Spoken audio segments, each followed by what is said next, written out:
లీల అని రెండు అంశములు ఉంటాయి భగవంతుడి విషయంలో. మీరు విష్ణువైనా శివుడైనా అమ్మవారైనా ఈ రెండు గుర్తుపెట్టుకోవాలి, తత్వము లీల. తత్వం అంటే ఎప్పుడు ఎలా ఉంటాడో దాని తత్వం అంటాం. లీల అంటే భగవంతుడు లోకం కోసం చేసిన ఒకానొక కృత్యముని లీల అంటాం.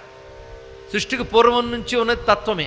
తత్వతః భగవంతుడు సచ్చిదానంద స్వరూపుడు, సర్వవ్యాపకుడు, సర్వశక్తిమంతుడు, సర్వజ్ఞుడు. సర్వశక్తిమంతుడు అన్నప్పుడు శక్తి ఆయనదే, కానీ శక్తి సహితుడు ఎప్పుడు ఉంటాడు ఆయన. అయితే లీల అంటే అర్థం ఒక నామంతో ఒక రూపంతో కనబడడం, ఒకానొక కృత్యము చేయడం, వీటిని లీల అంటారు. నామరూపాలు లేకపోవడం తత్వం, నామరూపాలు స్వీకరించడం లీల.